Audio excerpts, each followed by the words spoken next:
वडाळा येथील वस्तू आणि सेवा कर भवनाच्या इमारतीचं भूमिपूजन मुख्यमंत्री उद्धव ठाकरे यांच्या हस्ते दूरदृश्य प्रणालीद्वारे पार पडलंय। यावेळी कार्यक्रमास उपमुख्यमंत्री अजित पवार, नगरविकास मंत्री एकनाथ शिंदे, वस्त्रोद्योग मंत्री अस्लम शेख, खासदार राहुल शेवाळे, विधान परिषद सदस्य आर तमिल सेल्वन, मुख्य सचिव मनुकुमार श्रीवास्तव, वित्त विभागाचे अप्पर मुख्य सचिव मनोज सौनिक, पोर्ट ट्रस्टचे व्यवस्थापकीय संचालक राजीव जलोटा, आयुक्त वस्तू आणि सेवा कर राजीव मित्तल, नियोजन विभागाचे प्रधान सचिव राजगोपाल देवरा, महाराष्ट्र राज्य रस्ते विकास महामंडळाचे व्यवस्थापकीय संचालक राधेश्याम मोपलवार आदी मान्यवरांची यावेळी उपस्थिती होती। यावेळी बोलताना मुख्यमंत्री ठाकरे म्हणाले, गुढीपाडवा आणि नवीन वर्षाच्या सर्वांना शुभेच्छा। गेली 2 वर्ष काळोखात गेली आणि हा काळोख दूर करून हे नवीन वर्ष सुख समृद्धीचा आणि आनंदाचा आणि आरोग्य संपन्न जावो ही प्रार्थना। जीएसटी भवनाच्या भूमिपूजनासाठी देखील त्यांनी शुभेच्छा दिल्या। सरकारमध्ये कुठलेही रुसवे फुगवे नाहीयेत। सरकारचं नाव महाविकास आघाडी आहे। ही आघाडी जमिनीवर राहून राज्य विकासाचं नियोजनबद्ध काम करतेय।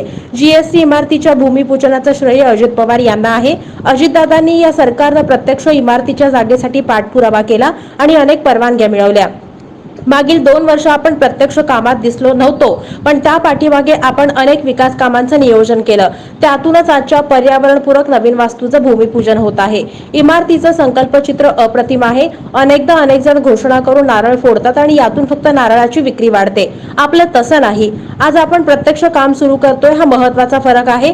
हे काम बघितल्यावर आपल्यात कटुता निर्माण करणाऱ्यांना नक्कीच उत्तर मिळेल।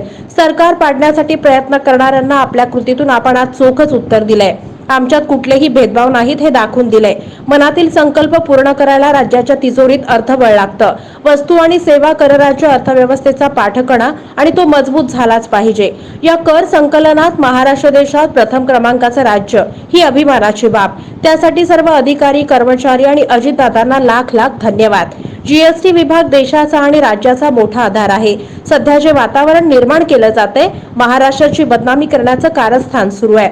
त्या महाराष्ट्राचा द्वेष करणाऱ्यांना मी सांगू इच्छितो, महाराष्ट्र देशाच्या अर्थव्यवस्थेत सर्वाधिक योगदान देणारे राज्य नसते तर देशाच्या अर्थव्यवस्थेला धक्का लागला असता। त्यामुळे महाराष्ट्राची कोणीही बदनामी करू नका। आज भूमिपूजन होत असलेली इमारत 2025 पर्यंत बांधून पूर्ण होईल। आज अनेक विकास कामांचं भूमिपूजन आणि लोकार्पण आपण करत आहोत। कायदा सुव्यवस्था चोख राखणाऱ्या पोलीस खात्याच्या अनेक सुविधांचं लोकार्पण होत आहे। मराठी अस्मितेचं प्रतीक असलेल्या मराठी भाषा भवनाचं भूमिपूजन आणि मेट्रो लाईनचं उद्घाटन आपण करतोय।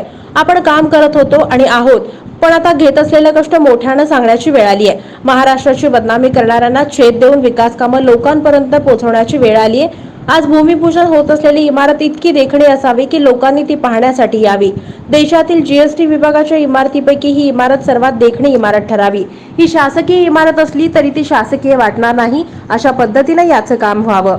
करदाता या इमारतीत आल्यावर त्याला प्रसन्न वाटलं पाहिजे। आपण देत असलेल्या कराचा राज्याच्या विकासाला योग्य उपयोग होत आहे, याचा आनंद त्याला इथं आल्यावर वाटला पाहिजे।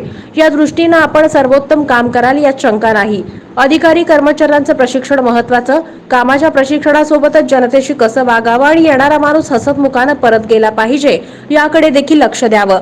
पर्यावरणपूरक इमारतीचं हे बांधकाम आजच्या शुभ मुहूर्तावर होत आहे। आम्ही सगळेजण एकजुटीनं काम करतोय, ही सांगणारी विकास कामं आहेत। जिथे अजितदादा स्वतः उपस्थित, तेथे मी प्रत्यक्ष येण्याची गरज नाही। सगळे मिळून आपण एकत्रित स्वरूपात काम करत आहोत। आपल्याला सर्वांना गुढीपाडव्याच्या आणि नवीन वर्षाच्या मनापासून शुभेच्छा देतो। आणि शुभेच्छा म्हटल्यानंतर साहजिकच आहे की गेली 2 वर्ष जी आपली गेली, काळोखातली गेली, तो काळोख दूर करून हे नवीन वर्ष सर्वांना सुखाचं, समृद्धीचं, आनंदाचं आणि भरभराटीचं जावं असं ईश्वरचरणी आणि शिवचरणी मी प्रार्थना करतो। या कार्यक्रमाच्या निमित्ताने उपस्थित असलेले महाराष्ट्र राज्याचे उपमुख्यमंत्री आणि अर्थमंत्री माननीय अजितदादा, माझे मंत्रिमंडळातील सहकारी एकनाथराव आहेत, अस्लमभाई आहेत, व्यासपीठावरील सर्वच मान्यवर आणि जमलेल्या माझ्या बांधवांनो, भगिनी आणि माता, सुरुवात कुठून करू? दादा पहिल्या तुमच्या प्रश्नांनी करू की जीएसटी भवनाच्या भूमिपूजनाच्या निमित्ताने सगळ्यांना शुभेच्छा देऊन करू? पण एक महत्वाचा मुद्दा आहे। याचं कारण असं की एक वातावरण तयार केलं जातं की सरकारमध्ये कुठेतरी रुसवे फुगवे सुरू आहे। तसं काही नाहीच आहे, कारण आपण हे सरकार जे स्थापन केलं त्याचं नावच महाविकास आघाडी असं ठेवलेलं आहे. आणि महाविकास हा नुसता आपल्या नावामध्ये नाहीये, तो जमिनीवरती प्रत्यक्ष आपण अंमलात आणत आहोत. आणि मग मी थोडासा असं विचार करतो की जिथे आपण स्वतः आहात, कारण ह्या आजच्या या भूमिपूजनाचं आणि या इमारतीचं श्रेय जर द्यायचं असेल तर ते नक्कीच मी आपल्या उपमुख्यमंत्र्यांनी अजितदादांनी. कारण पहिल्या दिवसापासून हे जे एक स्वप्न आजपर्यंत साकारलं जावं अशी अनेकदा चर्चा व्हायची. अजितदादांनी पण सांगितलं की ह्या सरकारने सुरुवात केली, त्याच्या आधीच्या सरकारने त्याच्यात आम्ही सुद्धा होतो, पण चर्चा किती वेळ झाली ते काय आठवत नाही. पण त्याच्याही आधी आपण पाठपुरावा करतो. असतात प्रत्येक गोष्टीला मुहूर्त असावा लागतो, मुहूर्त लागावा लागतो. तो आज लागला. आणि नाही तर ही आपली 2-2.5 वर्ष ही सगळी प्रत्यक्ष कामामध्ये आपण कुठे दिसत नव्हतो, पण पाठीकडे जी काही काम होतो त्याच्यामधलं एक काम. एखादी चांगली वस्तू उभी करायची म्हणजे अत्यंत चांगलं त्याचं आरेखन आलं. एक काय काय आतापर्यंत आपण ज्या जुन्या बिल्डिंगचा उल्लेख केला त्याच्यामधल्या उणीवा काय होत्या आणि बदलत्या काळानुसार नवीन वास्तू कशी असायला पाहिजे ह्याचं एक नियोजन हे करणं फार गरजेचं होतं. आणि तसं नियोजन आता झालेलं आहे. जे काही संकल्पचित्र आपण दाखवलं सर्वांना ते पाहिल्यानंतर अप्रतिम, या पलीकडे दुसरा शब्द मला तरी कुठला सुचत नाही, अप्रतिम अशी वास्तू, देखील वास्तू त्याची सुरुवात असते. आजपर्यंत आपण सर्वांनीच आपल्या राजकीय आयुष्यामध्ये पाहिलेलं आहे. अनेकदा घोषणा होतात, नारळवाल्यांचा खप जोरात होतो, कारण अनेक वेळेला अनेक जण नारळ फोडतात आणि त्या कोणीशीला तशाच असतात. मग त्या शिलेला कोण विचारतच नाही, म्हणून तिला कोण शिला म्हणतात ती काही कल्पना नाही मला. पण तसं नाही. आजचं भूमिपूजन हे नुसतं नारळ फोडण्यासाठी नाहीये, तर प्रत्यक्ष काम आजपासून सुरू करतो. आणि हे आपल्या कामाचं हे आपण उदाहरण ठेवतो सगळ्यांसमोर. ते बघितल्यानंतर मग जो काही आपल्यावरती रुसवा फुगवा, आपल्यामध्ये काही कटुता निर्माण झाले, ती व्हावी अशा काही जणांच्या मनातल्या गुढ्या ती उभारतात मनातल्या मनात. कारण त्याला दुसरा उद्योग नाही, कामाच्या गुढ्या उभारू शकत नाही. मग सरकार पटण्याच्या आणि पाडण्याच्या गोड्या त्या मनातल्या मनात उभारत असतात. त्यांनाही आपण दिलेलं आपल्या कृतीतून चोख उत्तर आहे. आणि म्हणून मी अत्यंत ठामपणाने सांगतो की असा कोणताही भेदभाव आमच्यापैकी कोणाची मनामध्ये नाही. हे काम हे आपल्या सगळ्यांचं आहे. आणि खास करून हे जीएसटी भवन, वास्तुकर सेवा, जशी आपली एक इच्छा असते की आपल्या कारकिर्दीत या गोष्टी व्हायला पाहिजे, त्या गोष्टी पूर्ण करायला सुद्धा जर का आपल्या खात्यामध्ये अर्थ नसतील, म्हणजे पैसे नसतील तर काही उपयोग नाही. आणि त्याचा हा पाठकण आहे. वस्तुकर सेवा जो आहे जीएसटी, हा त्या अर्थ खात्याचा आर्थिक आपल्या व्यवस्थेचा पाठकण आहे. आणि तो चांगला झालाच पाहिजे, मजबूत झालाच पाहिजे, हा आपला प्रयत्न आहे. आणि मला अभिमान आहे की गेल्या काही वर्षात आणि याही वर्षात माझ्याकडे बातमी आहे की या करसंकलनामध्ये देशामध्ये महाराष्ट्र हे अव्वल दर्जाचं राज्य आहे. अव्वल आणि नंबर 1 राज्य. हे फार अभिमानाची गोष्ट आहे. आणि त्यासाठी मी दादा तुम्हाला तर मंत्री महोदय म्हणून आणि या विभागातील सर्व अधिकारी आणि कर्मचाऱ्यांना लाख धन्यवाद देतो आहे. लाख धन्यवाद देतो.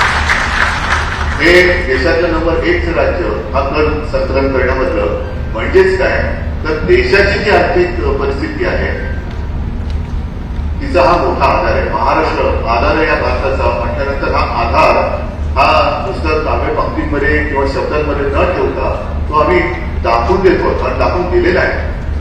आणि म्हणून मला असं वाटतं की सध्या मी राजकीय बोलू नये अशा प्रसंगी असा एक संकेत आहे. पण काही वेळेला थोडंसं बोलण्याखेरीज आपल्याला काही गरजेचं नसतं. सध्या जे काही वातावरण निर्मिती चाललेली आहे की महाराष्ट्रामध्ये बसबसपुरी आहे, महाराष्ट्र म्हणजे असं आहे, महाराष्ट्र म्हणजे तसं, म्हणजे महाराष्ट्राची बदनामी करण्याचं जे षडयंत्र आणि कारस्थान उघड दिसते, त्या महाराष्ट्र दृष्ट्याने मला सांगायचं आहे की देशाच्या अर्थव्यवस्थेला महाराष्ट्र जो आधार देतोय, महाराष्ट्राचं योगदान आहे, हे योगदान जर का बाजूला ठेवलं तर कदाचित मला एवढं आर्थिक परिस्थितीची कल्पना नाहीये, पण कदाचित देशाच्या अर्थव्यवस्थेला धक्का लागू शकतो. आणि म्हणून महाराष्ट्र हे नेहमी अग्रेसर राहिलेले प्रत्येक क्षेत्रामध्ये त्या महाराष्ट्राची बदनामी करू नका. आज मला खरंच अभिमान आहे की या दिवसामध्ये या गुढीपाडव्याचा मुहूर्त साधून आपण राज्याच्या महत्वाच्या विषयाला सुरुवात करतो आहोत. म्हणजे आज याचं भूमिपूजन झालेलं आहे. 2025 पर्यंत बांधून तयार होईल. त्याच्यानंतर पोलीस खात्याचे म्हणजे सगळेच बघा अर्थ खातं आणि आर्थिक परिस्थिती सांभाळणारं त्याचं एक काम आपण करतोय. त्याचं पाठकाण असणाऱ्या जीएसटी भवनाचा भूमिपूजन होते. महाराष्ट्राची कायदा सुव्यवस्था चोख राखणाऱ्या आणि आपलं कर्तव्य पार पाडणाऱ्या पोलीस खात्याच्या चांगल्या कामाची आजपासून सुरुवात होते आहे. त्याच्यानंतर आपल्या राज्याला अभिमान वाटेल, मराठी माणसाला अभिमान वाटेल अशा आपल्या मातृभाषेचं मराठी भाषा भवन त्याचंच भूमिपूजन होत आहे. आणि त्याच्यानंतर नुसत्या जाहिराती करून आपण थांबत नाही, तर मेट्रोच्या कामाची म्हणजे मेट्रोची प्रत्यक्ष सुरुवात आज आपण करतो. अनेक गोष्टी आपण संकटावरती मात करून करतो आहोत. पण हे योगदान हे आता मला असं वाटतं आपणच स्वतः सगळ्यांनी मोठ्याने सगळ्यांना सांगण्याची गरज आहे. कारण नुसते कष्ट करतोच आहोत, त्या कष्टाला काही सीमा नाहीच आहे. पण त्याहीपेक्षा जर त्या जोरामध्ये बदनामी होत असेल तर त्या बदनामीला छेद देऊन आपलं कर्तृत्व हे सगळ्यांसमोर आणण्याची गरज आहे. असो, मी या विषयामध्ये जास्त काही बोलत जात नाही. पण या वास्तूकडे बघितल्यानंतर मी नेहमी असं आता मानतो की कोणतीही गोष्ट असो, कोणत्याही विभागाची इमारत असो किंवा आणखीन काही असो, कोणाचं काम असो वा नसो, पण ती पाहण्यासाठी म्हणून लोक इथे आले पाहिजे. आणि आजची ही इमारत सुद्धा माझ्या माहितीप्रमाणे देशातली सगळ्यात मोठी आणि सर्वात उत्तम इमारत या खात्याची असेल जीएसटीसाठी. ही बघण्यासाठी जीएसटी लोक कसं असायला पाहिजे. महाराष्ट्रात जाऊन बघा कसं केलेलं आहे. महाराष्ट्रामध्ये बघा कसं जीएसटी भवन झालेलं आहे. आणि नुसतं भवन म्हणजे जुन्या इमारती जसे शासकीय इमारती एक खास शब्द आहे.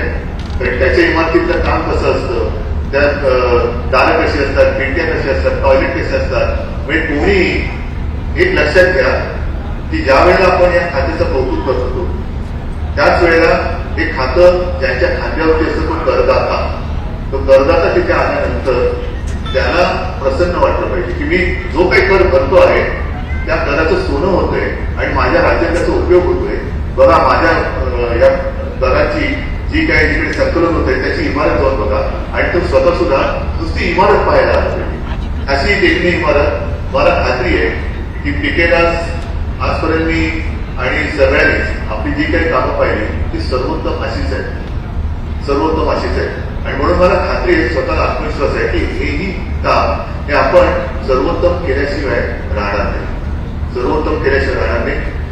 आणखी एका गोष्टीचं मला कौतुक केलंच पाहिजे की जे अधिकारी चांगलं काम करतात त्याचं कौतुक आणि बाकीच्यांचं प्रशिक्षण हा एक फार मोठा भाग असतो. प्रशिक्षणामध्ये नुसतं कामकाज कसं करावं, त्याच्यामध्ये जनतेशी कसं वागावं हा एक महत्वाचा भाग असला पाहिजे. समोरचा आल्यानंतर त्याचं हसतमुखाने स्वागत करणं, येणारा समजा कोणत्याही कटकटी घेऊन आला तरी त्याचं शंकेचं निरसन होऊन तो हसतमुखाने परत गेला पाहिजे. हे आपल्या सगळ्यांचं कर्तव्य असलं पाहिजे. आणि आज ही इमारत आणि त्याच्यातल्या सगळ्या सोयी सुविधा याचं वर्णन ऐकल्यानंतर पाहिल्यानंतर पर्यावरणपूरक अशी ही इमारत आहे. आजूबाजूला सुद्धा छान झाडं वगैरे दिसत आहेत. तर एक अप्रतिम असं काम त्याचं भूमिपूजन आजच्या शुभदिनी शुभमुहूर्तावरती झालेलं आहे. आम्ही सगळेजण सरकारमधले सगळे घटक, सगळे मंत्री महोदय आणि त्याच्यामध्ये शिवसेना, राष्ट्रवादी काँग्रेस आणि आम्हाला समर्थन देणारे असा भेदभाव न करता सगळेजण एकजुटीने काम करत आहोत.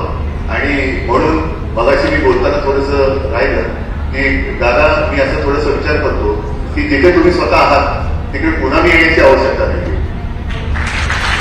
कारण आपण एकत्रित काम करतो आणि त्याच्यात आपल्या एकताराव सुद्धा आहे. तर सगळे मजबूत आहोत आणि महाराष्ट्र मजबूत करत आहोत. म्हणून मी जनता जनार्दनाला एकच विनंती करेन की आपण जे आशीर्वाद दिलेले आहात आणि देत आहात, प्रेम देत आहात, ते प्रेम आशीर्वाद असेच राहू द्या. एवढीच मी या नवीन वर्षाच्या सुरुवातीला एक अपेक्षा व्यक्त करतो आणि आपली सर्वांची रजा घेतो.